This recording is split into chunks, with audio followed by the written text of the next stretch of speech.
as you all know, COVID has, knocked nonprofits for a loop without the ability to do normal fundraising activities. So the small amount that we have asked for you to consider donating today helps us offset the cost of just maintaining the programs that we do offer. And we look forward to the time when we can get back to kind of normal operations and be in front of you personally. But for now, we again are just so happy to have you here. We thank you for your support, your continuing support of the Conservancy's projects.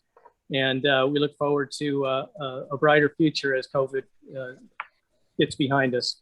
So with that, I would like to turn it over to Chris. Chris, you are amazing, and I so appreciate you being here today. So take it away. Well, thank you, Pat. My pleasure. And, I'm really glad. I was saying earlier, there's a gentleman here named David Carlberg. I know I wouldn't be sitting here doing this talk were it not for David. People like me that kind of come to the party late or that didn't grow up here, you look to the elders and the experts, and it's people like Vic Leipzig who are on the call, David and Margaret Carlberg. Our community, Huntington Beach, has this foundation of people who, starting in basically the 1960s, fighting back, documenting, researching, and really on behalf of the environment and the local history made a stand, many stands. And I think Vic's wife, Luann, as well, for those that paid attention to the environment before it was fashionable, before it was chic, and before people thought you could really make a difference, these people were trailblazers who did that. And so it's a real privilege they're on the call. I am definitely going to lean on my friend Dave here on the call because he wrote an amazing book, Bolsa Chica, its history from prehistoric times to the present. It wasn't, the gun club is a chapter in here. It's all about the area and the region and stuff.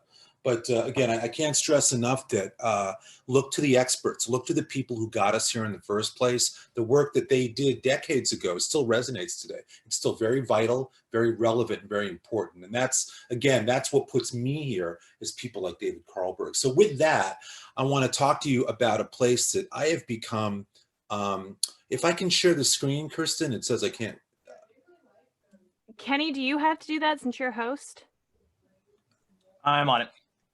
Thank you. We'll make Chris a co-host here real quick. Okay. Chris, you're good. Okay, cool. Thank you. And I'm going to share. Can everybody see this okay now? That up there? So, I love history. I love local history. I love national history. I wrote a book called Teddy Roosevelt in California, which was all about John Muir and Roosevelt's 3-day camping trip in 1903 that gave birth to the National Park Service.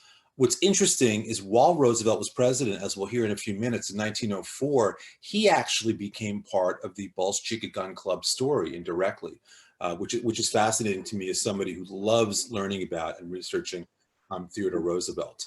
Some other books I've written, again, I like history that allows you to stand in a place and imagine what used to be there if there are no signs. And I wrote a whole travel series called James Dean Died Here was the first one. I started doing books locally. When I first moved to Huntington Beach about 21 years ago, I went to the Barnes & Noble at Bella Terra, and I asked to be directed to the section of Huntington Beach books. And I was told that there was not a section of Huntington Beach books. And I thought, okay, I want to go write a book about Huntington Beach because here you had a city that was approaching 100 years old, 200,000 people, layers of generational history that was really compelling. And so I really got into writing about local history, both in book form and then eventually in the newspaper. I did a column for about 10 years called In the Pipeline. And those were gathered into a book called Huntington Beach Chronicles, which was a really fun thing to put together because it was a way to really celebrate the city and the city's history. I did a book called The Legendary Locals of Huntington Beach. Again, part of me really believes if you love history and you live somewhere and you can make a difference, then it's incumbent upon you to document it as best as you can. Here's the book that Marvin Carlberg and I put together, David Margaret's son. Huntington Beach Then and Now. I love then and now photography. In this presentation, I'll show you some comparisons. I have this real thing that when you simply put two pictures together, you can see time. Time becomes a tangible element. When you look at a picture here on the bottom, that's about, I don't know, 1910 or so, 1911.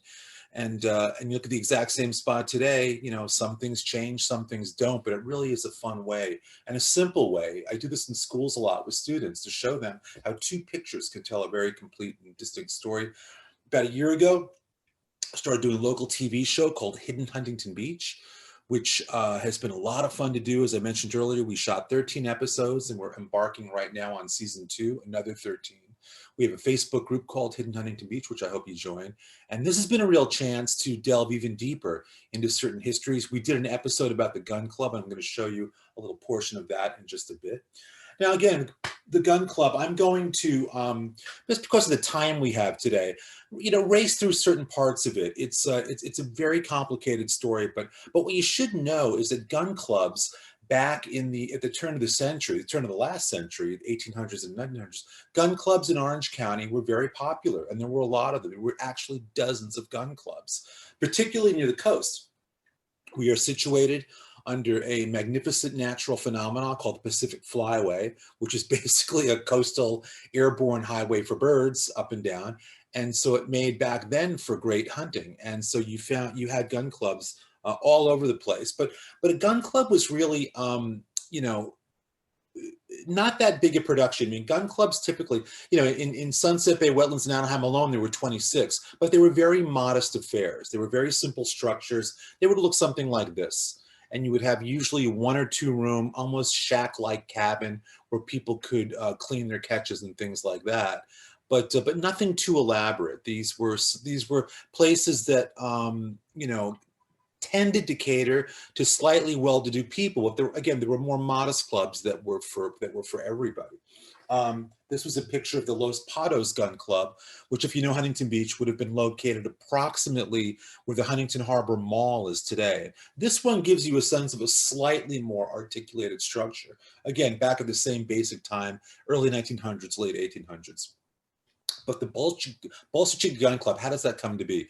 There was a gun club called the San Joaquin Gun Club, today located down by the San Joaquin Marsh, sort of by UC Irvine. And back then, there are still wetlands down here you can go visit that are actually very pretty, lots of great birding there, but there was a gun club there. And there was a falling out at the gun club between the owner, James Irvine, who I'm sure you know from his last name, over the members. Irvine canceled the club lease, and they needed a new place. And so enter a well-to-do Austrian count named Jarl von Schmidt. He split with Irvine, and it was on von Schmidt to go find a new spot for a gun club. And he made his way toward what today is Huntington Beach, of course, and he found that mesa, that lower shelf mesa overlooking the ocean. You can see Catalina, beautiful spot, perfectly situated for a gun club. And that's where he and his partners decided to create in 1899 the Bolsa Chica Gun Club. Now here's an image. This is after the gun club was built, obviously. This is 1940s circa. And we see this would be, today it's Warner meeting Coast Highway. And this is, you can see the gun club. What's interesting about this picture, it gives you an idea of how you would actually get into the gun club. If you took the train, the Pacific Electric train, you would get off here and a little road would let you in. Or there were other inroads here where you could come in by horseback and automobile and other roads in.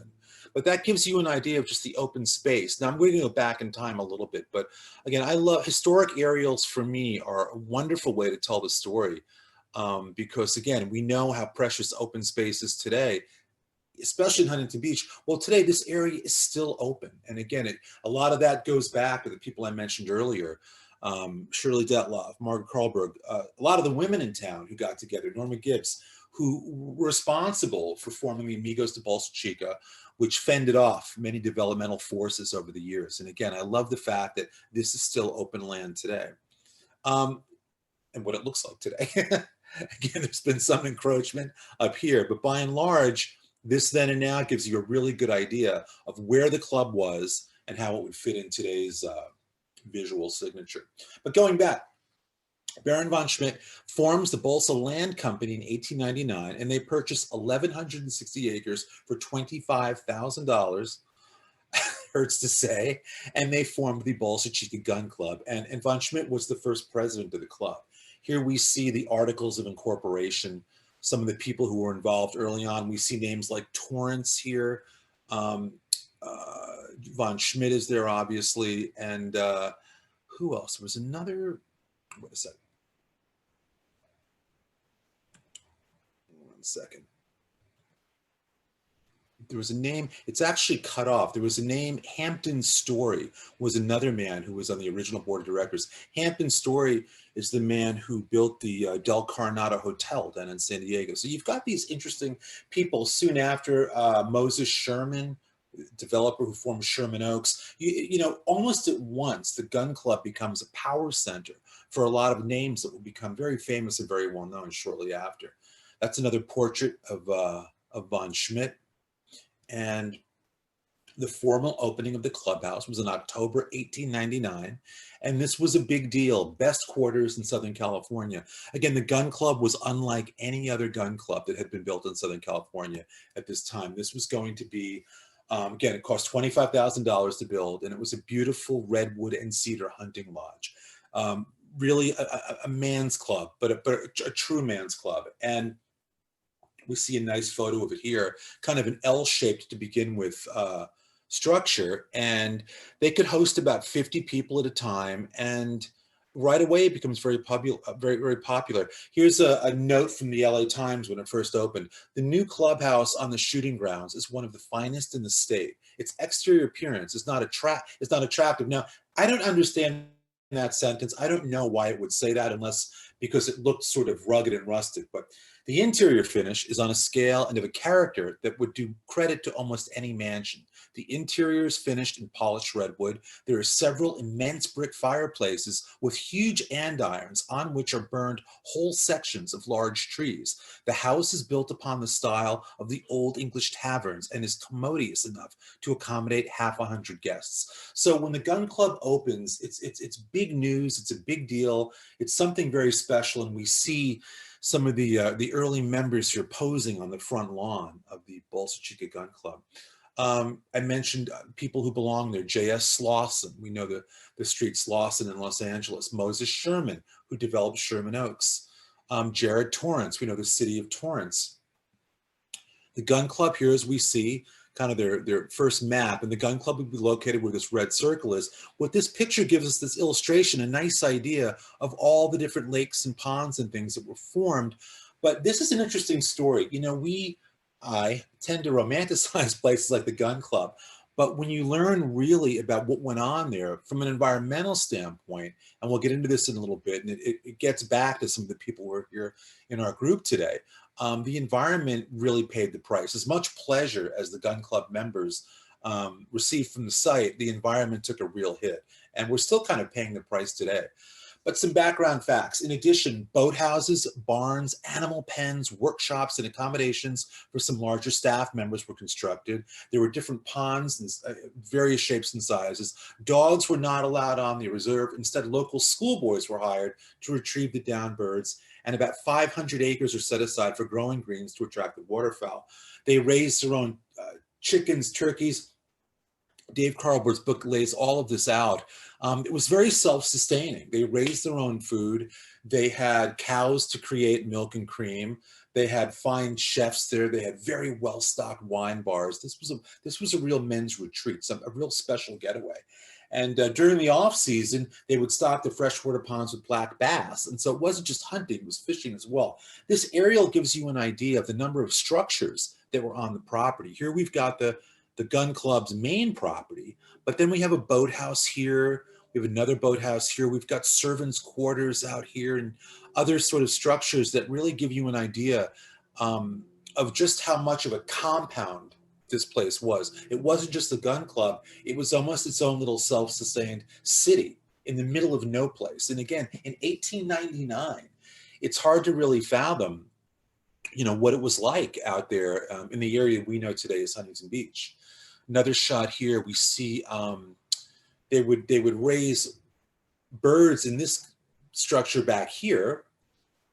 And the club hired Tom Talbert to build a dam across a narrow part of Bolsa Bay. The purpose of the dam was to prevent tidal flow from entering the hunting reserve at high tide and to allow fresh water that accumulated behind the dam to exit at low tide. This is when they really begun messing with the environment. They want to selfishly create a hunting and fishing environment that will cater to the whims and needs of this well-heeled membership, foregoing any concern about what they were doing ultimately to the environment.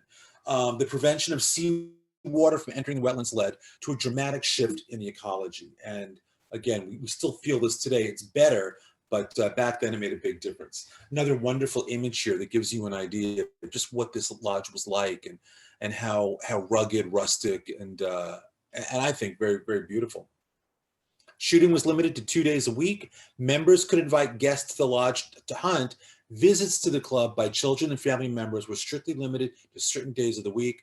Clearly stated in its bylaws, it was a man's club, and gourmet lunches were delivered to the blinds. Now, this photo, it's the only known photo of this interior that gives you an idea of just what it was like inside. Again, we see a chandelier here, we see the antlers, we see rockers, you know, pulled around one of the two massive fireplaces. And you get a sense here, I think, of just what an enclave this was, and just how special and private environment it was for these power players who wanted to come down here and really get away from it all in the early 1900s. Clicking ahead. Some other reports here. It is built around a great hall, a baronial affair with a huge fireplace and the heads of fish and game about. There are pianos and organs and patent pianos, gun rooms with fowling pieces to make a lesser hunter kill himself with envy, directors' rooms, sleeping rooms for each member, libraries, sheds for the game to be hung, a labeled hook for each member. Back of the clubhouse is an aviary, we saw that image earlier, where ducks of all kinds are living a tame old age. In a pocket of the hills underneath the clubhouse cliff are the kennels and boathouses and the bunkhouses for the guards and keepers. So again, this establishes, these newspaper reports establish just what a complex environment it was, how many people lived there just to maintain the place. I found some images, old black and white images, that I actually colored to give a sense of what it might have looked like to come upon the clubhouse back in the early 1900s. And this gives you an idea. I tried to match the colors based on what I was reading and what the flowers were to give you just some sense. I love this photo. We see trees, you know, eucalyptus trees were brought in, but look how finely manicured the front lawn is. We have a bird bath out here. Again, the hedgerows, everything is just so perfectly done. We see a water tower over here, totally self-sustaining. But sometimes I'm not always for colorizing photos, but in a case like this, I think it really does help bring the place to life. The Battle of Bolsa Chica. Before the gun club was built, farmers, fishermen, and others used the Freeman River to get through the Bolsa Chica wetlands by boat to access the shoreline. When the gun club blocked the route with a dam, the farmers protested. They formed an organization called the Westminster Farmers Club and filed a lawsuit against the gun club. This really was, to me, this is the untold story of the Bolsa Chica Gun Club. It's the farmers versus the millionaires, and it was a really big deal. The lawsuit was in defense of the farmers' right to use the river for commerce and navigation, a right that was protected under both state and federal constitutional law, the public trust.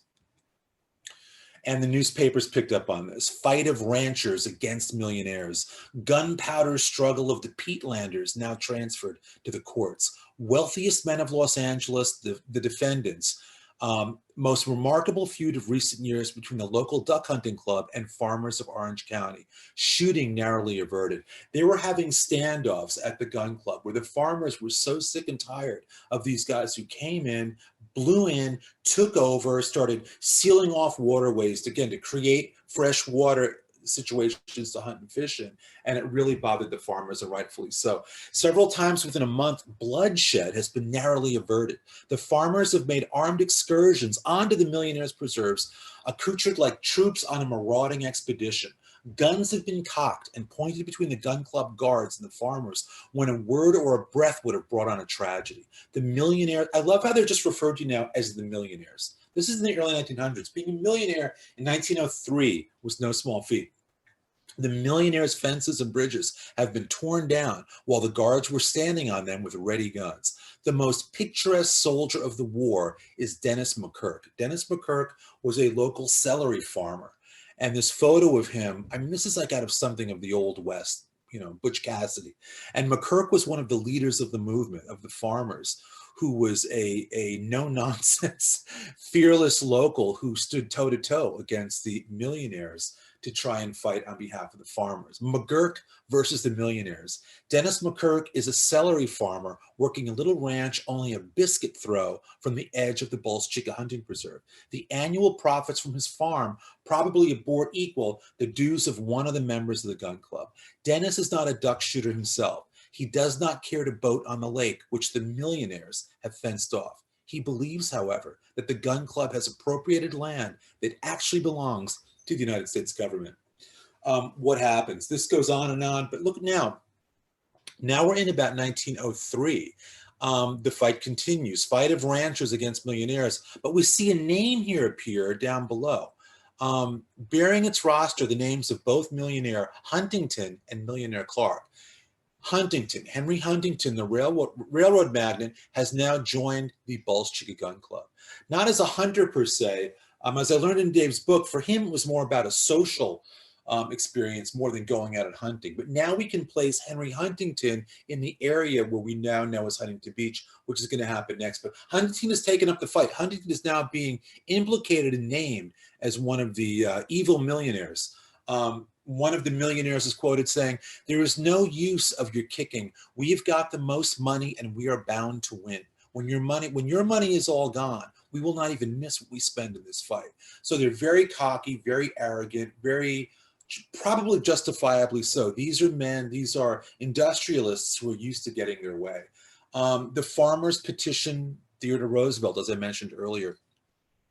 Orange County farmer says the Bolsa Chica Gun Club violates federal laws. President Roosevelt has been appealed for justice by citizens of Orange County.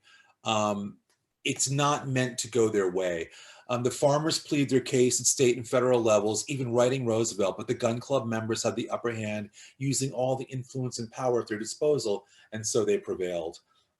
There were other issues going on as well. Once that was kind of laid to rest, the public also, outside of the farmers, wanted opportunities to shoot at these surroundings. There were other disputes. Here we see in 1907, the dispute between the Bolsa Chica Gun Club and local hunters as to shooting privileges seems to have been settled in favor of the hunters through the efforts of the Chamber of Commerce. The State Game Commission announces that hunters who keep 100 feet from shore are safe from arrest. It's also announced that if the gun club puts up a fence, the obstruction will be removed. So what we start seeing here is the gun club is essentially pissing everybody off that isn't a member.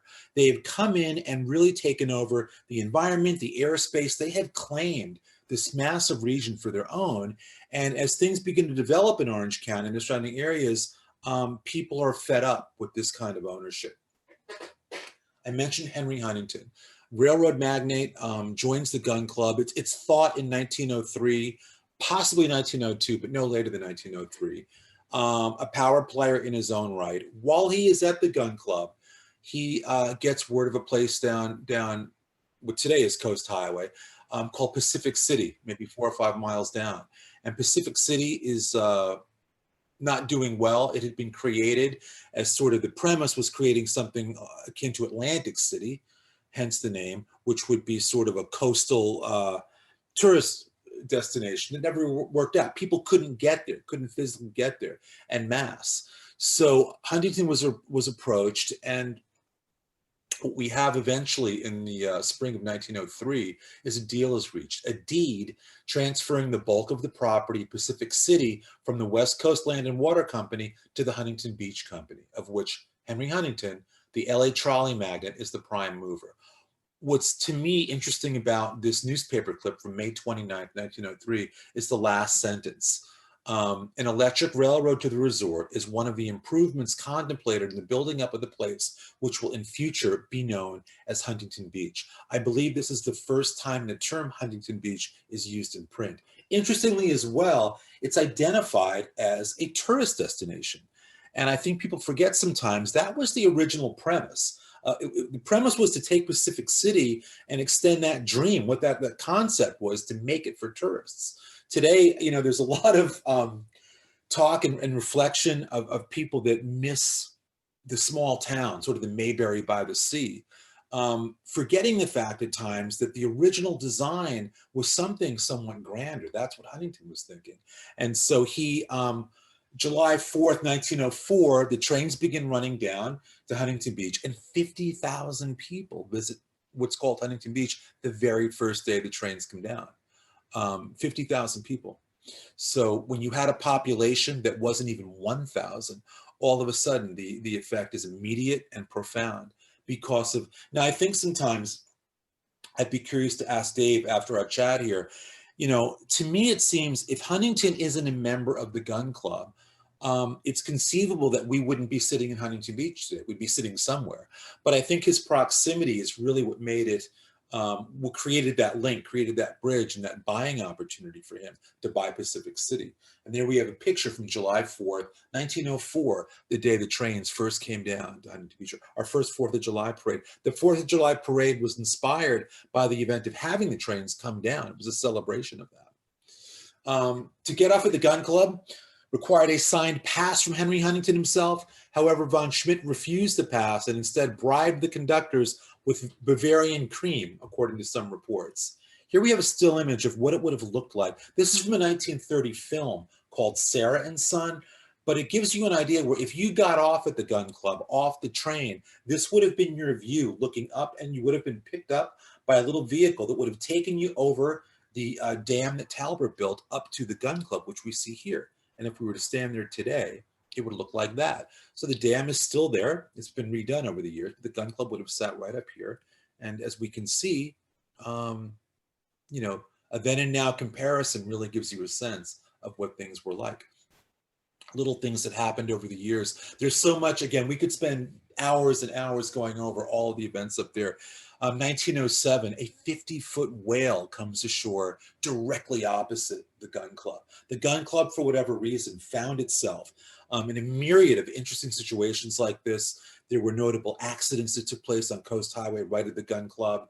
You had this whale that came up there. My favorite story, though, involves a daring, dashing French pilot named Hubert Latham. And it happened December 22nd, 1910. That's my birthday, which is kind of funny. He was a French aviation pioneer, the first person to attempt to cross the English Channel in an airplane. Due to engine failure, and I love this, during his first 2 attempts, he became the first person to land an airplane on a body of water.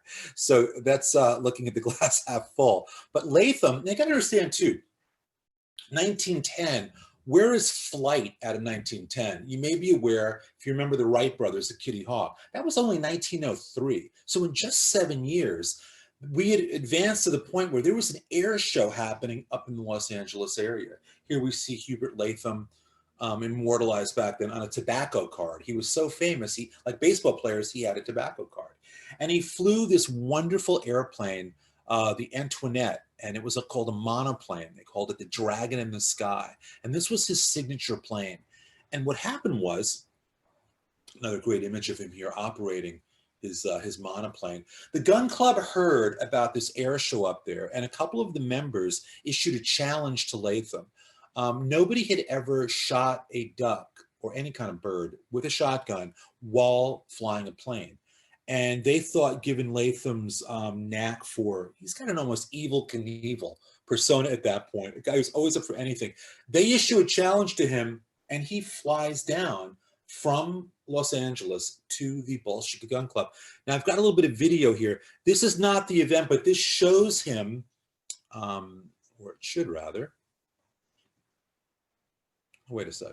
That's a little film clip that should work. Here, we see Latham here on his monoplane during one of the ill-fated English Channel trips. That was only a year before he came to Bolsa Chica. There's the monoplane actually in the air to give you a sense of what it would have looked like when he came down to Bolsa Chica. Well, he comes down and he does it. This is a snapshot of Hubert Latham and his Antoinette in pursuit of ducks above the surf near Bolsa Chica. He is right over the surf. What he did, and again, there are hundreds of headlines from this event all over the country, if not the world. Aviator defeats birds in a race. He flies down, plane flew 50 miles an hour. He comes down from LA And he flies up and down the coast right in front of the gun club. And again, there are wonderful headlines that depict, I love this, he dipped over the powerhouse and swooped above the thousands of waterfowl in the lagoon. They arose in swarms. Seagulls fell squawking seaward. The shrill crying snipe took to the marshes, and quacking ducks in thousands scattered in terror. Latham, steering straight over the lagoon for half a mile, 200 feet above water, veered suddenly oceanward and headed straight for a big flock of terror-stricken ducks. A few hundred yards from the shore, he took his first shot. A bluebill fluttered and fell straight down. It dropped into the ocean and was afterward picked up on shore. What happens is, again, the first duck killed from Skycraft. Like Monster Falcon, the monoplane sets fowl flying in terror, and Aviator drops one with 2020. He actually shot 2 ducks that day. He, again, the headlines are just screaming all over the country. He shot 2 ducks. The gun club members retrieved both ducks. Latham lands at the property. When I drove by the gun club site today, the thing I imagine in my mind every time I drive by is that monoplane landing somewhere on the property. Latham gets out and they prepare one of the ducks for a special luncheon in his honor, and he sits and he has the duck. Latham eats duck shot from airship. Monoplane chases birds to sea, but they've proved faster on the turn. Well, here's what happens. He eats one of the ducks, and then he gets back in his monoplane and he flies back to the airstrip in LA, but he brings the other duck with him. Okay. He wants to have that duck stuffed as a commemoration of what he did. I was doing research last year and learned that that actual duck now resides in the 15th century Chateau Malibois on the French countryside, which is the property that Latham's family lived in, where he lived himself. The duck is still there today. So I reached out to a family representative about 7 months ago with the idea that that duck should really come back to Huntington Beach. And lo and behold, they answered me, and they were amenable, believe it or not, to this concept of sending us the bluebill duck back. They have it. It is in the house and it's safe, and they said it's in good shape. So we've been going back and forth the last couple of months about how this might work and what the terms might be and all that. But one of my goals out of this gun club project is to see that one of the 2 ducks shot by Latham is actually returned to its rightful geographic location. Famous visitors, many Hollywood stars, members of the 1932 LA Olympics Committee, the Prince of Wales, the future King Gustav of Sweden, Pope Pius XII. I mentioned earlier, there was a film in 1930 with Frederick March called Sarah and Son. Hollywood discovered the Bolsa Chica Gun Club. And this will give us a really nice idea of, what the gun club looks like. You look the film up, there's some wonderful black and white shots, and we can really see just how substantial the structure is, what the automobiles look like pulling up, the sidewalks that were there, just the ornateness of it all really comes to life in the film. Oftentimes, this picture of Lou Gehrig and Babe Ruth and this gentleman in the middle is credited with being shot at the Bolsa Chica Gun Club. I wanted to believe that so badly. I love Babe Ruth. You see that big painting back there? I have a Babe Ruth baseball right down here, and Lou Gehrig as well. And now, were they ever at the gun club? They could have been. But this photo, as I learned, was not taken there. The gentleman in the middle is named Glenn Thomas. He was a car dealer. This is one of his cars right here. And what he would do back in the 1920s, he was very enterprising.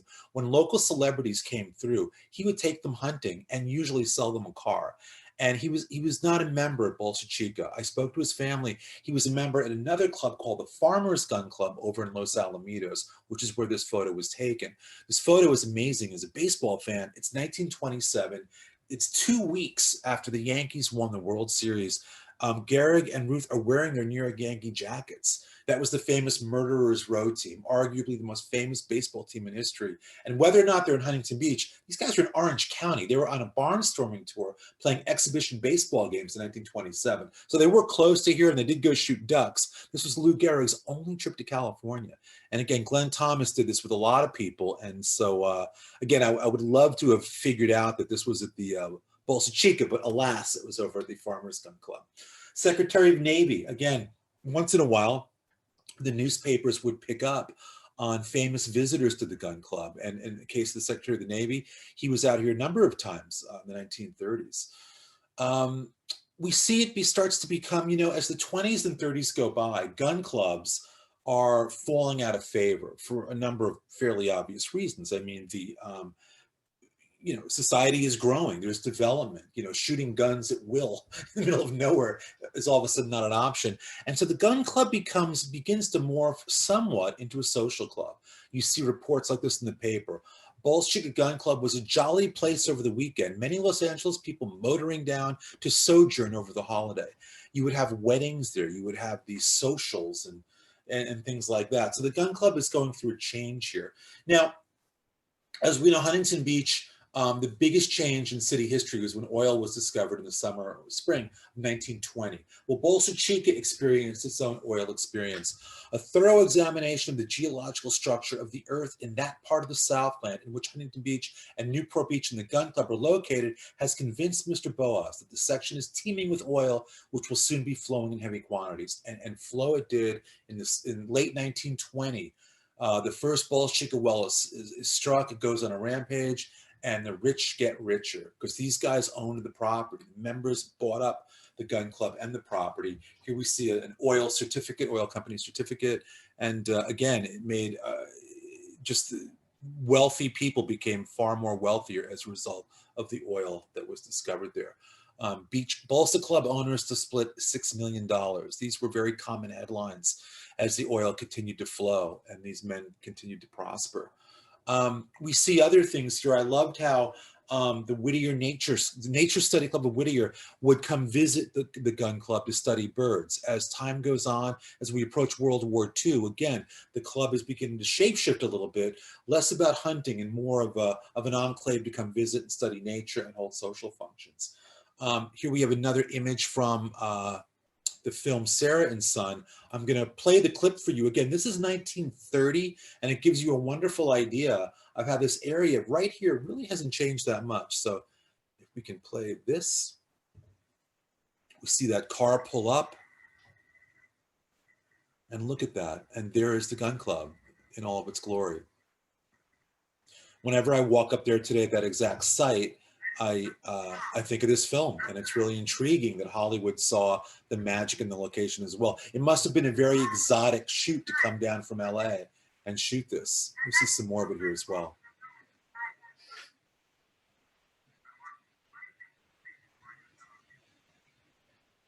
She was nominated for an Academy Award, didn't win this year. You see the butler coming out and butler / valet taking the car away. And there you have a nice sense of the gun club. 1933, the Long Beach earthquake strikes. And there's some very telling images of Coast Highway at that time leading up and the path leading up to the gun club, which we see up here. The gun club amazingly suffered almost no damage in what was a really devastating earthquake for Huntington Beach. And it's a testament just to how well built it was. Here we see images of just how buckled that dam became. And we've got geological men out there surveying the damage. I love the fact that today these palm trees are still there. And now, next up is my favorite artifact of the gun club. It's very rare, it's very special. It's a piece of a home movie from 1939. By this point, the gun club, as you'll see, is a place for playing horseshoes. There was a putting green. It had really morphed into almost exclusively a social club. And this was a men's club, a men's social club based in Newport that spent the day at the gun club. And I want to show you a minute or two of this. This to me is, I get goosebumps every time I watch this. It's really something. And again, it's going to give you an idea of just what it was like up there in color. This was not colorized. This is actual Kodachrome film from 1939. And I'll just let it play here for a minute or two, but it's, I think it's really quite special. I wish there was sound.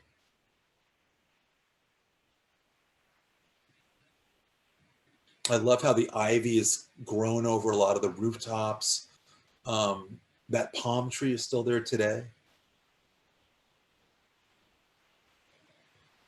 And I'd love to know who all these guys are.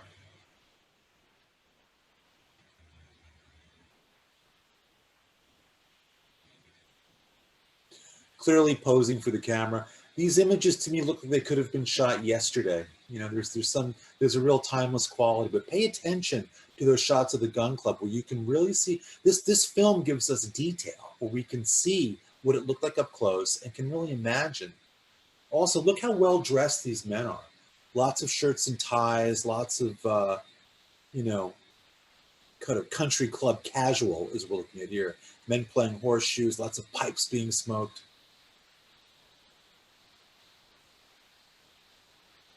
I'm going to play for a couple of minutes here. If we move ahead, you can see the big parking garage back there. That garage is gone today, but the pad, the concrete pad, is still there on the ground. And there's one other shot here I want to cut to. Again, it's about a 6-minute clip, but look at this. Wait, there's a shot at the end here where we really get an idea of what it looked like. Look at this. Just stunning. This is 1939. See the little, and then we cut. And there she sat, big flagpole right there. And the ocean. That's a really important clip. I mean, again, it finally gives us a chance to see and imagine what it would have been like there. In World War II, a reservation was established early 1942 on the property. The lower lagoon was chosen to house the first temporary mobile battery, and the gun club's clubhouse became a temporary barracks. Changes are in the wind here.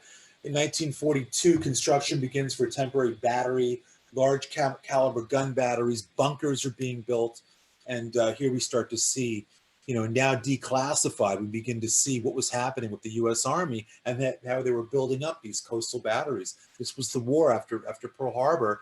December 7, 1941, the gun club became a natural outpost.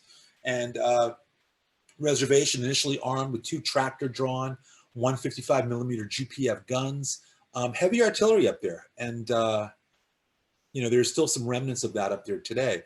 Interestingly, you can find some newspaper clips about how the servicemen at Bolsa Chica were actually entertained, and different show reviews would enter Bolsa Chica to put on plays and musicals for the soldiers that were living there. World War II in Huntington Beach, we would see battleships off the coast. There were machine guns on the pier. I mean, Huntington Beach, for all intents and purposes, became somewhat of a war town, again, because of our coastal proximity. This is the one that really gets me. During the war, this is 1943. Once all of the original furnishings were taken out, when the gun club became a bunker or became a barracks, all of the auction furnishings, original furnishings and equipment of the gun club were sold at auction up in Los Angeles.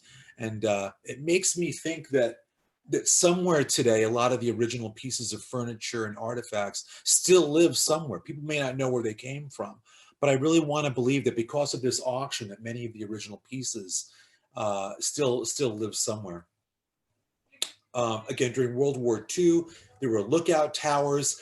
The bunkers that were built there, today if you go up there, you can find remnants. There are great local stories of kids growing up in the 60s and 70s that would go down to those bunkers and sort of tour. And you could really get lost in there. These bunkers supposedly could hold 15,000 people.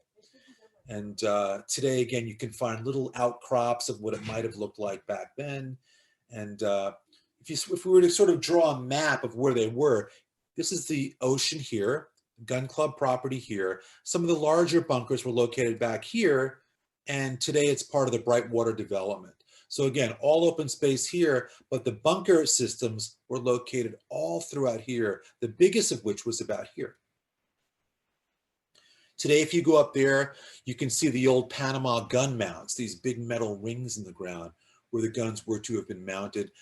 Fascinatingly to me, Brewster's Ice, located off Main by 6th Street, is a World War II artifact. Brewster's Ice House was one of the meat lockers on the gun club property during World War II, where they stored food for the soldiers. At the end of World War II, Virgil Brewster, purchased this, had it dragged to Main Street. It sits there today, and that was actually part of the Bolsa Chica Gun Club complex, which is, whenever I pass that, I mean, again, you think back to the silent witness this bore during World War II. After World War II, what happens? The gun club gets it back but it's a different world. It's the 1950s now. It becomes popular for dog shows. Springer trials start today. There were hundreds of dog shows. Opening rounds of the 4th annual Springer Field trials get underway today at the Bolsa Chica Gun Club grounds. And that's really what happens to it. It becomes almost exclusively a social club, and that beautiful open lawn area made it perfect for dog shows. Even more here. English Springer Clubs, February 25th, 26th. Kind of an interesting morphing. Hundreds of headlines about the notable dog shows held at the gun club. And now we start to see in the 60s what's happening. Well, development's happening. Here's Huntington Harbor under development. The gun club is still there, but we see things are changing. The land is shape-shifting a bit, and development is underway, and the city is growing. Here we see it in about early 1960s. We can see the where the guns would have been mounted in World War II, but the area is beginning to decline. You can see all the abandoned structures that were part of the gun club and how it looks today. We'll get to more of these in a minute. 1964, raising of Bolsa Chica Gun Club portends big marina development. By 64, the gun club was totally torn down. There was to have been development, and this gets us back to the original part of the story about people like the Carlbergs and the Leipzigs and other local activists who began thinking about this in the 1960s on how to prevent the kind of massive marina developments that were underway.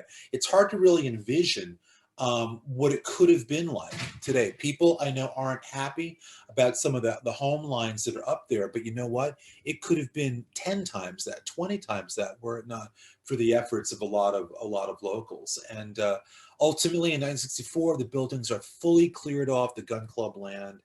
And, you know, we have this sad headline: buildings of the Bolsa Chica Gun Club, once one of the richest clubs of its kind in the nation, located near Huntington Beach, have been knocked down by bulldozers to make way for future development.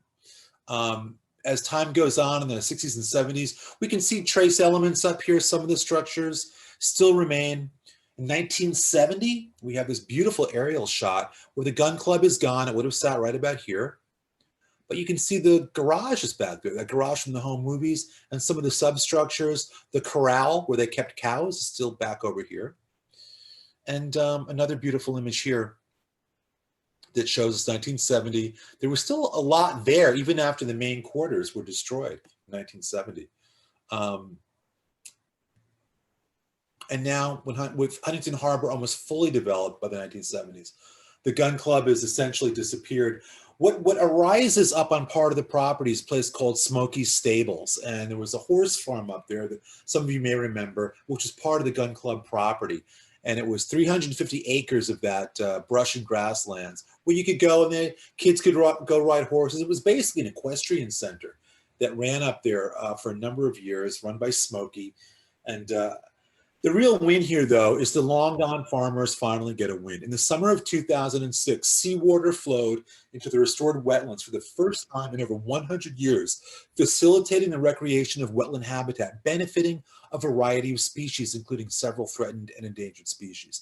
The Bolsa Chica wetland restoration was the largest coastal wetlands restorations ever undertaken in Southern California. So for all that the farmers went through 100 years earlier, finally, thanks to the effort of local activists, that land, water could run in there once more as of August 2006 and begin to replenish and reheal itself. When you go up there today, especially this time of year when the coastal sunflowers are blooming, it really is a special spot to wander and think about what's there. I always think and wonder, when you see how the water's coming today, can you still find little remnants? And when you're walking a trail there and you'll see a wooden beam like this, that doesn't happen randomly. Was it part of World War II? Was it part of the gun club? It's hard to say, but we find these pieces here and there that were absolutely connected to the Bolsa Chica Gun Club that are still there. Pieces of phantom sidewalk are throughout the trail system there. Little bits of curb that we see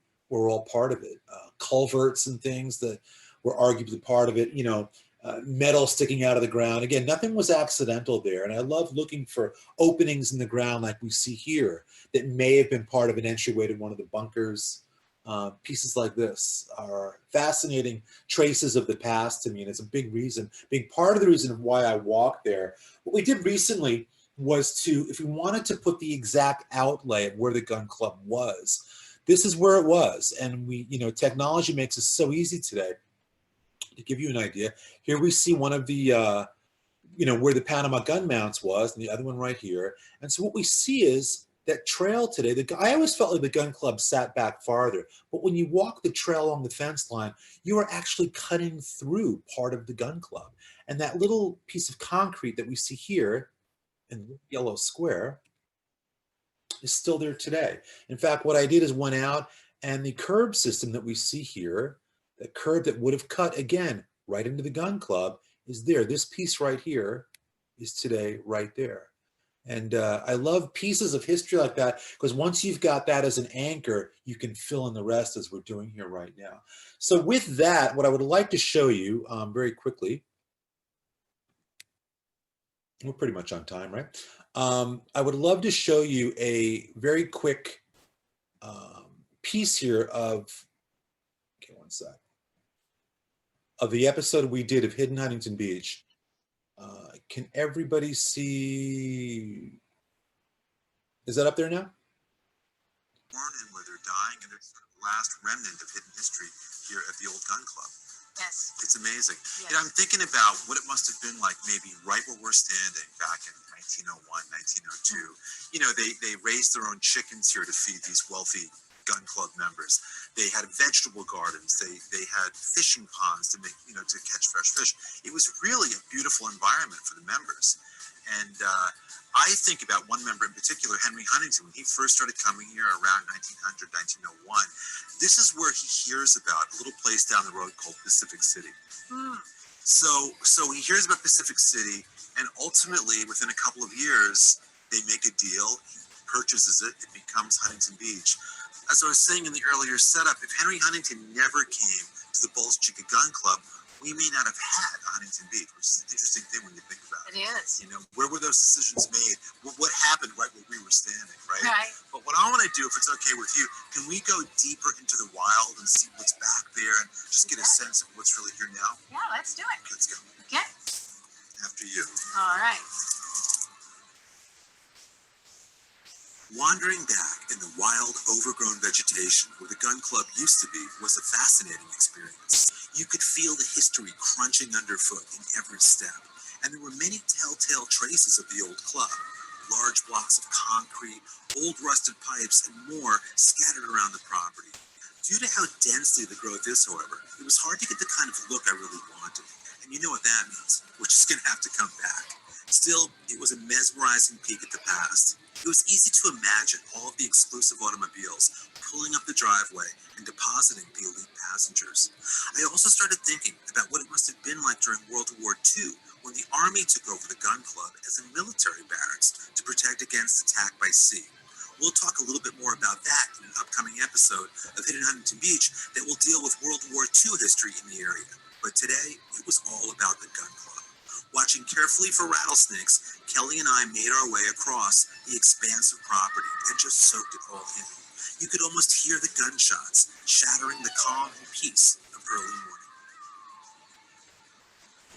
So that was pretty amazing back there. Oh, that was so. Okay. And one sec. And that is what I have for you today. So with that, I hope you enjoyed that. I would love to ask Dave a question or two. And also, if you've got questions, we can do that now as well. But I hope you enjoyed it. Again, I could go on all day about this place, but it's I just can't let it go. Every time I go there, and I go there a lot, there's a little bit of detail I'll notice, or a little bit of sidewalk I hadn't seen before. And it's really compelling to me to think about what went on up there, the battle with the farmers, but how it's still so relevant today because of the environmental story and because of organizations like the Amigos, like the Land Trust, like the Conservancy, that have all worked to make sure that this area is protected today against developmental forces and worse. So anyhow, are there any questions? Dave, can I ask you a question before anything? Sure. Here we go. What do you think, this idea, this notion that Huntington being there, that proximity played a part in the creation of Huntington Beach. I mean, does that flow for you? Do you think that case can be made? Well, I think that the need for transportation was the key to that. Mhm. And so I think that Huntington played an important part of getting his red line through there. And then he decided, well, maybe I'll go a little further and go down to Pacific City. When he got to Pacific City, it all turned into Huntington Beach. But I think the impetus though was the need for transportation to get to the gun club, because otherwise it was so far out of the sticks that it was almost impossible to get to it.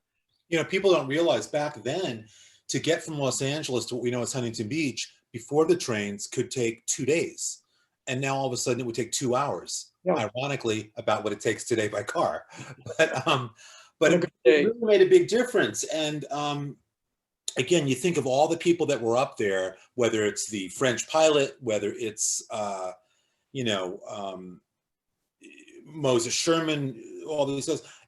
Henry Huntington for me is really, that's really the key. That's the one that I think about the most, and what it was like for him up there. And just, there are no photos of him there that we know of. There's no known record of him ever visiting Huntington Beach.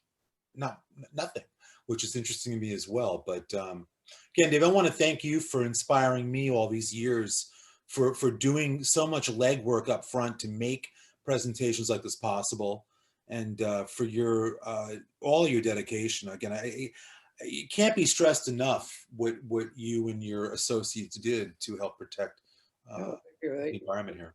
I learned so much today. That was a terrific program. Look, if you're saying that, you made my day, because again, I bow to you, the master. And again, you're responsible for me being here today doing this. So thank you. Yeah. Thank you. Does anybody have any questions? We do have some questions that were, if you have a question, you can go ahead and ask. If I do? No, Dave's, I'm sorry, I didn't catch your name earlier. Dave's wife looked like she put her Margaret. hand up.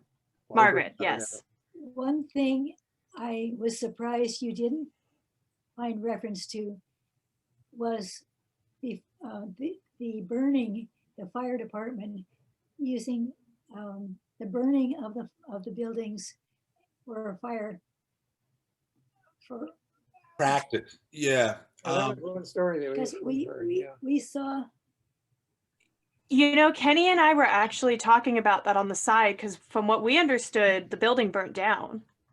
We didn't know it was torn down. You know what it is? What I think the confusion is, and Margaret's right, that part of it was used as sort of a demo practice. Right. Yeah. Yeah, as a training, right? But what it was is there were so many structures up there. Yeah. Part of it was used for that.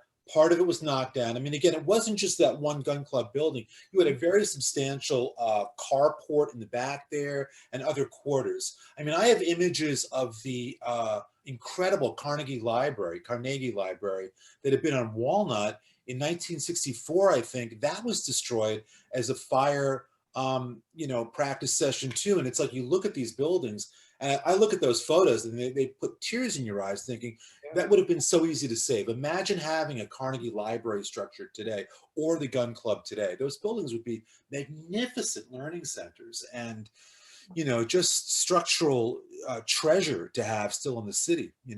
But yeah, so part of it was burned down. Margaret, thank you for pointing that out. And part of it was simply raised. And I think they had real plans up there. I mean, the plan was, as many of you know, to develop a very substantial marina.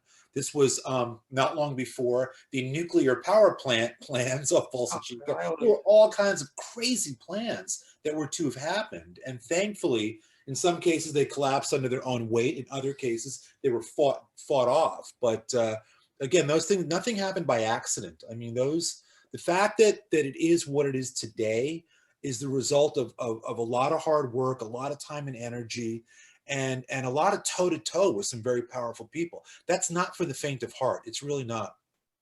To mount those kinds of fights that a lot of people did over the years is it's really important. I think it's one of the great untold stories of our city, are the time and energy that people put in many people who are still around today to tell that story. So part of what I want to do is I became appointed to the Orange County Historical Commission recently. And we're doing an oral history program. And one of the oral captures that I want to do is that story of doing an oral history of the saving of these areas and how it's really a Huntington Beach story and just how that came together. So Carlsberg's and Leipzig's, I will be bugging you soon. But I think it's an important story that needs to be documented, because that's the kind of story, if you don't document it, that will happen again. And by hearing from the people that did it, they're giving you a primer on how to prevent it from happening again. We've got the experts here that can tell the story in first person of what they did. And I think that a lot of the rules still apply of what you have to do and how you have to do it. So kudos to all of you on this call. I know there are other ones of you as well that were part of the mission. So thank you. Beautiful. Yeah, it's thanks to the Vics and Daves that we're even here to an extent, that even the Conservancy is here. And the women, I want to say, and Margaret knows this, there was a group of women, and to me, this is really the untold story. It was the women in the 60s that came together and had time on their hands and thought, you know what, we're going to direct our energy to this. And and they jumped in. These were people that did not have experience doing that and got caught up and began to accumulate wins. And they were a force of nature. And that's really, to me, the heart and soul of this is this women's group. Margaret, you know who I'm talking about. I mean, all of you really, and we'll get to that and we'll document that and cover that and make sure that that story is no longer hidden, because right now I think it is. And you know, it's something that kids should learn in school around here. It really is part of the historic record in Huntington Beach. Chris, while you're mentioning the women that have been important in our story, we've got one who I think has maybe just joined us. On my screen, I can now see Trudy Hurd. Where? Yeah, Trudy's in here. There you go. Trudy, one of the most important environmental educators in Orange County, got her start, I think, doing environmental education at Bolsa Chica before she moved down to the Audubon Society's facility in Irvine at San Joaquin Wildlife Sanctuary. And was one of those who jump-started the education program for the Amigos of Bolsa Chica to engage the public in the long term in preserving the site. Well, I mean, there you go. I mean, again, we've got, Trudy, thank you for joining us today. This is the story. I mean, again, the gun club is one thing, but just so you know, one of my missions is to make sure that credit isn't just given, but that it's documented. Because again, there's so much learning that can happen once what your efforts have been, what they accomplish and what they achieve. That's the ultimate teaching tool. So I promise you we'll get going on that right away. And so Trudy, you'll hear from me as well. I'm so glad you're here. Thank you. Thank you for pointing that out. I can only see two of the screens, so I don't have everybody in my eye view right now. But any other comments or questions or anything about the club? We do have questions that Kenny has been, I am so sorry. I don't know why my camera keeps changing angles. We do have questions that Kenny was compiling during the talk. The first one is from Lena. And Lena asked, she said she has a coffee table book titled Huntington Beach, The Gem of the South Coast by, I assume that's Diane Marsh, done in 2000. Great book. Any information on that book? Where can I get more recent books on Huntington Beach, such as yours? Well, look, that's a great book. That's one of the first books I got. I mean, look, Amazon, you know, say what you want. They can get your books quickly. And if you look up Huntington Beach on Amazon, all of our books are there. Dave, your book is available where? Because this one, I think, really is a gem as far as Bolsa Chica. How can people get your book, Dave? It used to be on Amazon. I haven't checked recently whether they still have it or not, but as a little bit of a shameless plug, I believe we have a few copies for sale at the Conservancy. I think we have a small handful of copies at the Conservancy. I see Patrick holding up right there. And then mine are available on Amazon. Again, look up Huntington Beach and Chris Epting, they're there. And again, I can't stress enough, join the Hidden Huntington Beach Facebook group, because we see things being uncovered every single day that are, in some cases, very relevant and very profound and very important. There's some frivolous stuff too. There's also some really interesting, important things that are about preservation and the environment. So the more the merrier. I think it's really important to get people involved and also to make history fun. I do a lot of speaking at schools, and it's, when you go in and tell a story about the farmers versus the millionaires, kids get that. That's a very compelling story. That's white hats and black hats, and it's people that were trying to protect their own backyard, protect their businesses, protect their livelihoods. And again, there are a lot of lessons to be learned at Bolsa Chica. And we didn't even go back 6,000 years and talk cogstones. That's a whole other thing. When you walk at that area, you are walking atop layer upon layer upon layer of history. And when you consider the fact that the Egyptian pyramids were built a couple of thousand years after we had civilization of Bolsa Chica, it gives you great pause, I think, about just how historically significant the area is where we walk and what we take for granted every day. So Dave, maybe you and I can get that talk together. That's an interesting one about the ancient history here. But other questions, how should we field them? Well, we'll go through what we have now. And I'm sure it's already been said, but for anybody that is just curious, I do recommend Dave Carlberg's book. I've used it quite a bit in program development. I'm an education program coordinator. So I've used it quite a bit in the development of our California Naturalist certification program, and just bettering my personal script for tours to be a little more accurate on the history. So it is a great book if you want to know more about what has happened at Bolsa Chica to make it look the way it is today. Next question was, Kirsten? yes, Kirsten, Patrick. Before we go on, I'd just like to interject real quickly here, if you will allow me to do that. Absolutely. Chris, once again, thank you so much. You are the consummate storyteller. And I always feel like I'm sitting around the campfire with you every time I listen to you, because I'm just enthralled with what you have to say. And you're handing down information to the next generation, and it's incredible. It's such a gift to us. Wow. Today we had over 50 people, I think almost 60 people listening in to the conversation. It just shows you the impact that you have, and the way that people think of you as a great storyteller. So we're really grateful for your participation and bringing this to us today. Also, it's such an honor to have people like Dave Carlberg and Vic Leipzig here with us today, and Trudy, and I see Terry Hill on the call as well. And a lot of my friends' names I see on the list of participants, and I thank you all. Thank you all for being here today, but also thank you for continuing to support not just the Bolsa Chica Conservancy, but all of the nonprofits at the Bolsa Chica, including the Amigos de Bolsa Chica and the Bolsa Chica Land Trust. We're all in this together. We're trying to make sure that this beautiful, precious open space remains a beautiful, precious open space forever. So again, Chris, thank you so much for being with us today. Thank you for your overly generous words, Pat. I really appreciate them. Thank you. Okay, next question was, why is the area fenced off? Is it private property? We'll let you have first crack at this, and then Kenny and I can fill in any details that. You know what, Pat, do you want to handle that one? Because I get asked that a lot. I want to make sure that everything is precise in that, because I know it's a couple of moving parts to it, right?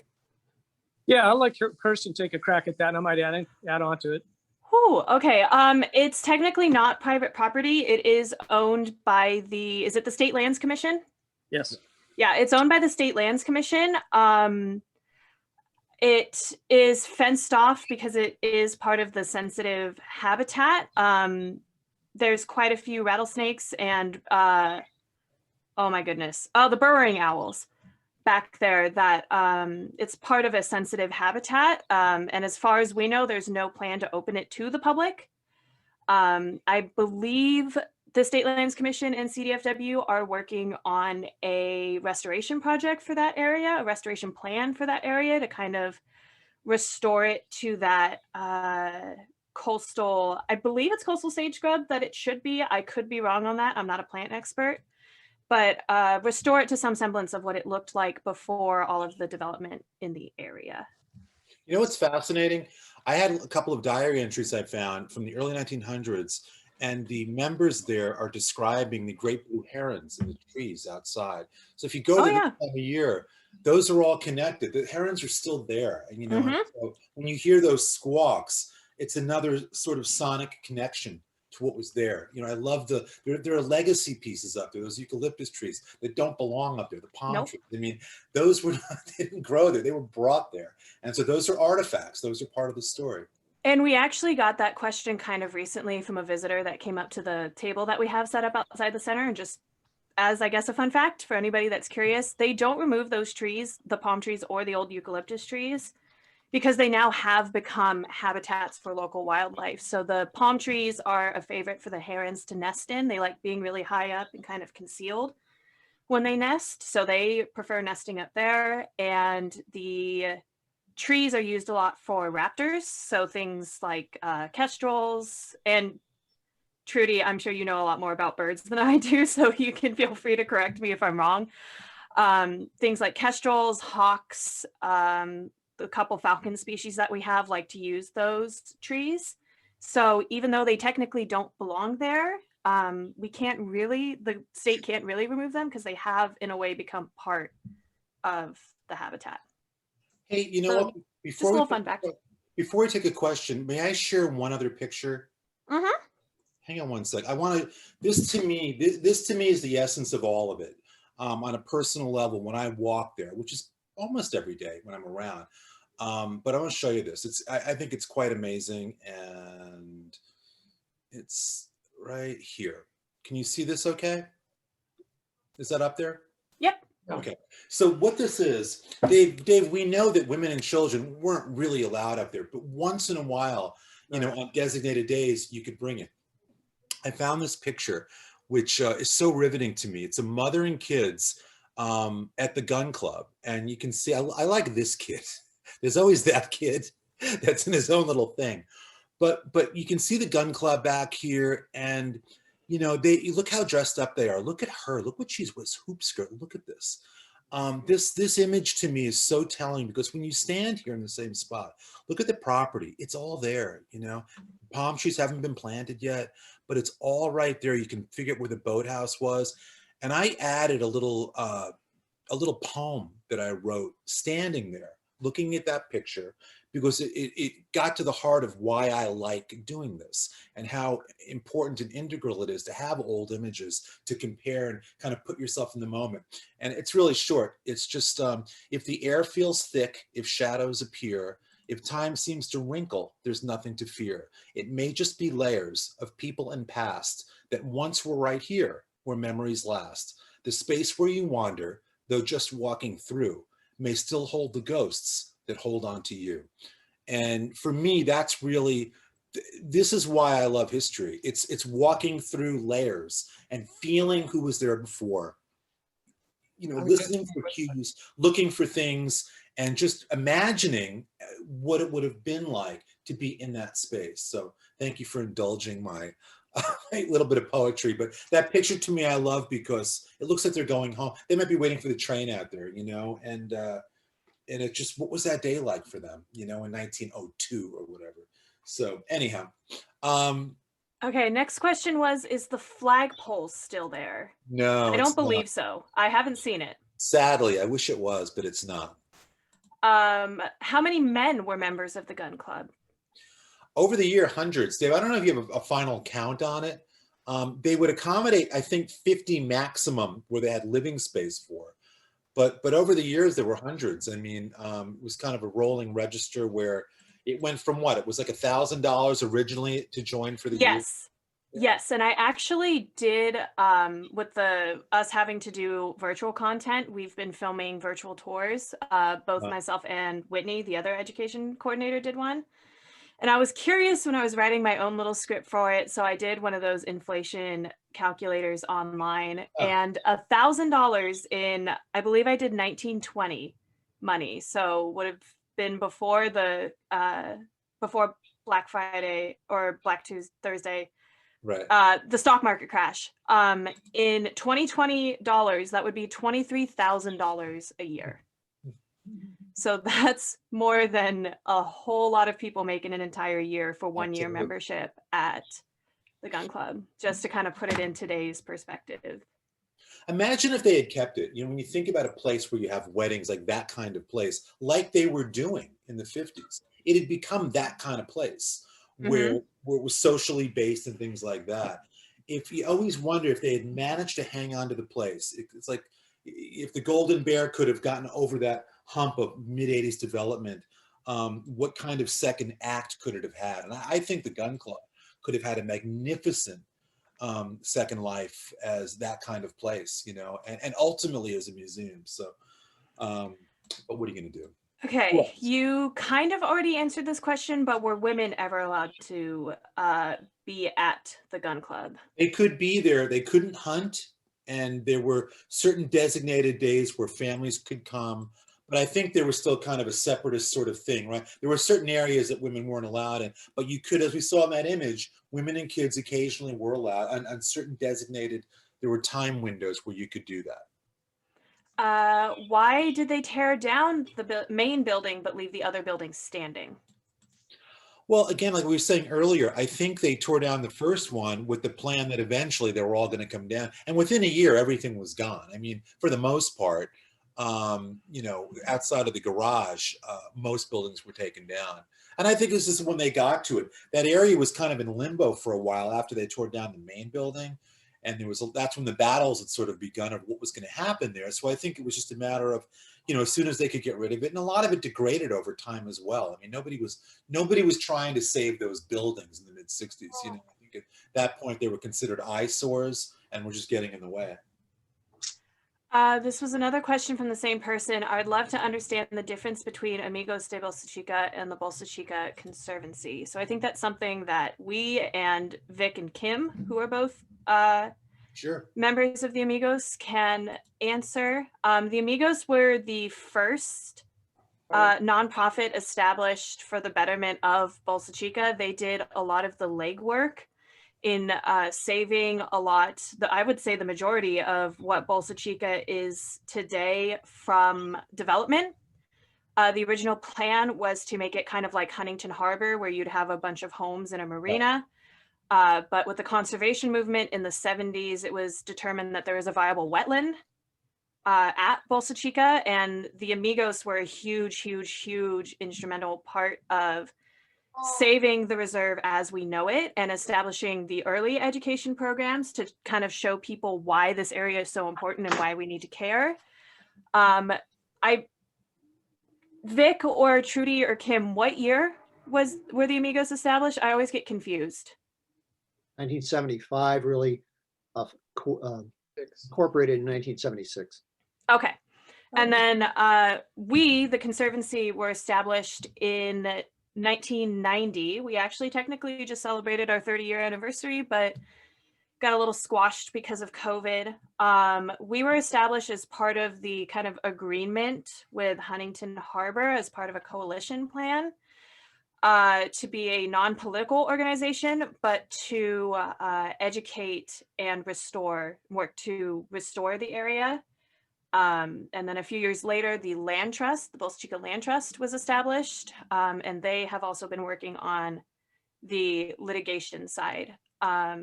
Vic, you guys do mainly education nowadays, yes? And science. The FLOW program. Yes. With the yes. Bolsa Chica is a very important real research. There's an artifact from Save the Bolsa Chica days. Goes back to the 70s. That's one of the originals. We should have put ours on. Yeah, that was the We original. have some too. Mine is yellow. So yeah, that's the main. It's the.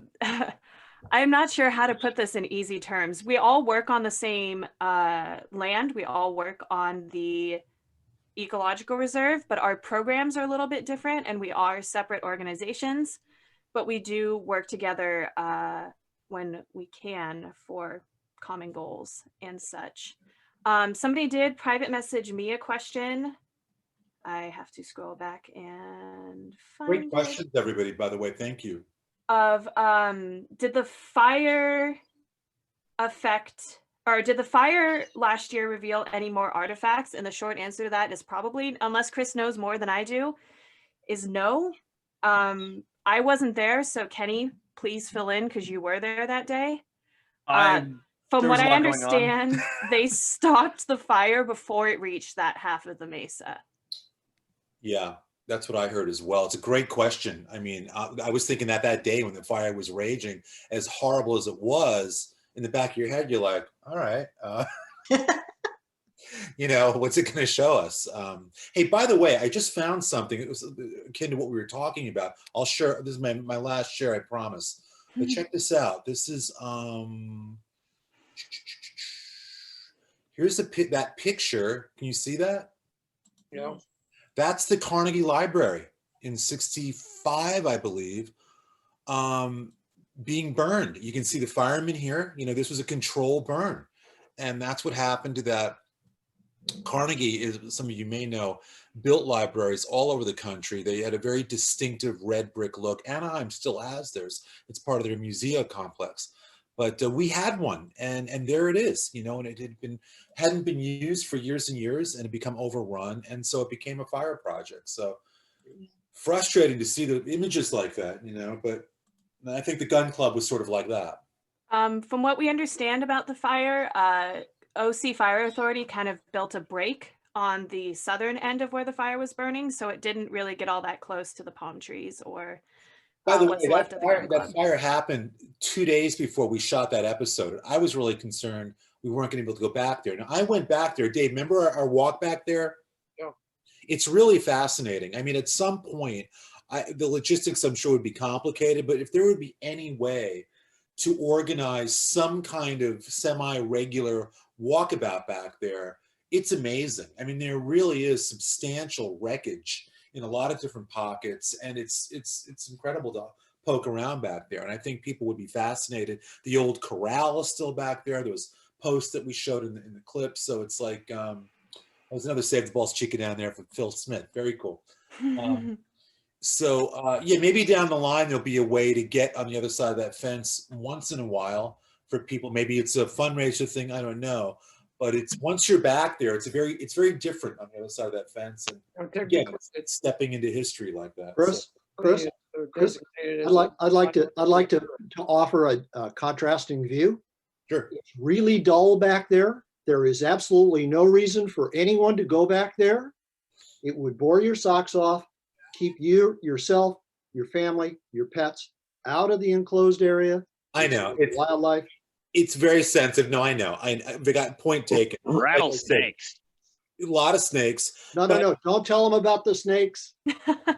That's the most tempting. That's exactly the wrong direction to go, Chris. No, I know.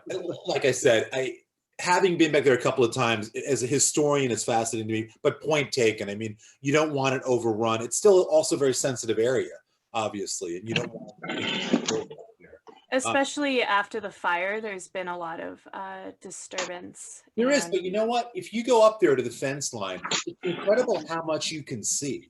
I don't think people realize that when you go to the fence line, again, you're on the property. It's not like, you know, if you look at those maps we showed earlier, you're on the lawn when you're there. You're on the curb. So you do get a very pure sense of what it was like. And if you walk down the trail there, it gives you a sense of sort of what the back area was like. So again, if you wander out there, there are plenty of legal spaces to wander where the perspective is wonderful. And you can take great pictures and line things up and things like that. So look at it from the outside. Yes. Yes. And Chris, if you take that back trail, be careful because it does get overgrown and the Encelia bushes will stick you and they hurt. Chris, we had one more question that came up in the chat just as you were explaining the last one. Deborah Ashby asks, were there racial and religious restrictions on membership? That's a great question. Dave, have you seen anything like that in the bylaws?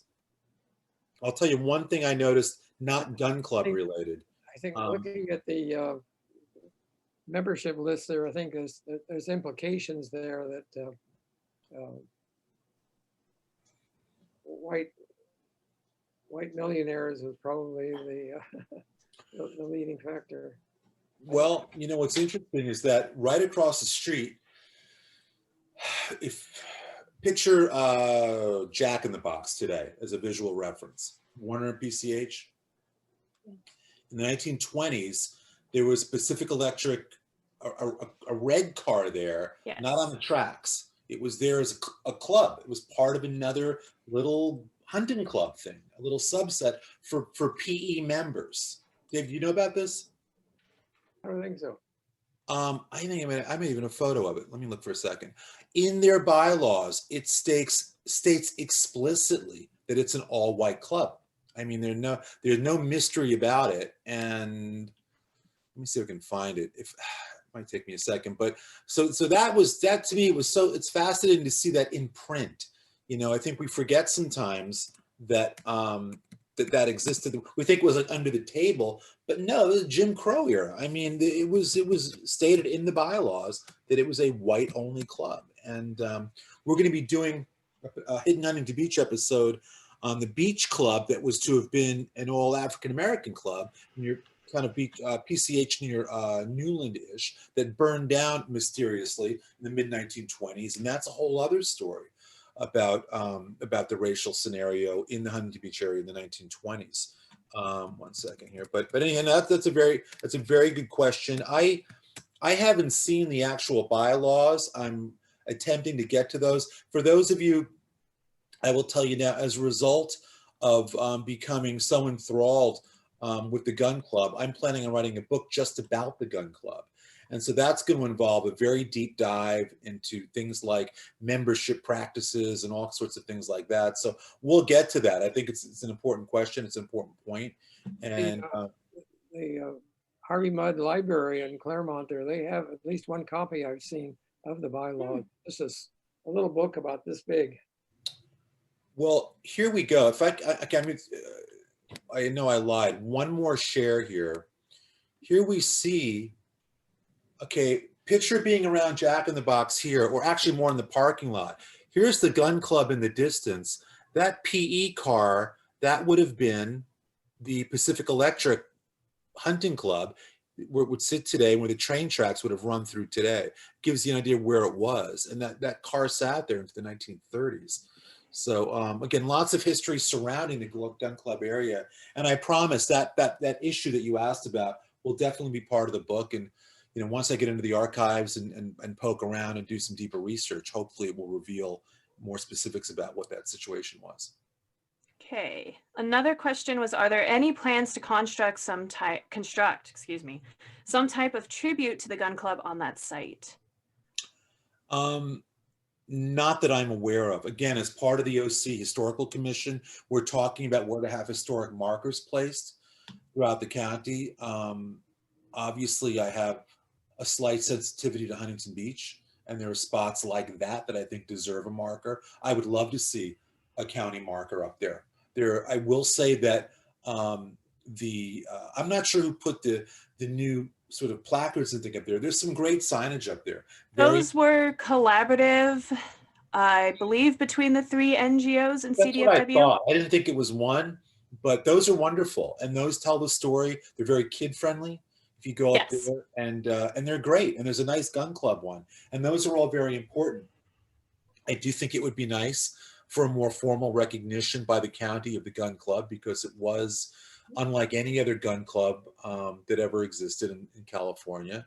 And you know, and hopefully we can get that done. But the signage up there now, I think, is great, very informational, very engaging. And again, kudos to the organizations for working together to make sure the experience is educational as well as just beautiful, you know, in terms of the nature.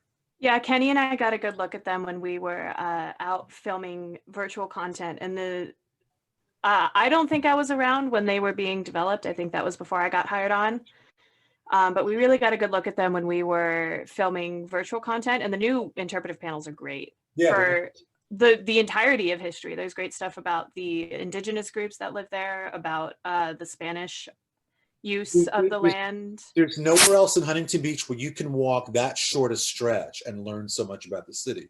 It's that good, you know, and it's wonderful. So, you know, you walk there today, you see families reading them. It's good. Again, they're very engaging. And again, in that one simple stretch from the parking lot out to the tide gates. Yeah, I mean, it's like you can learn that there's an education in that walk.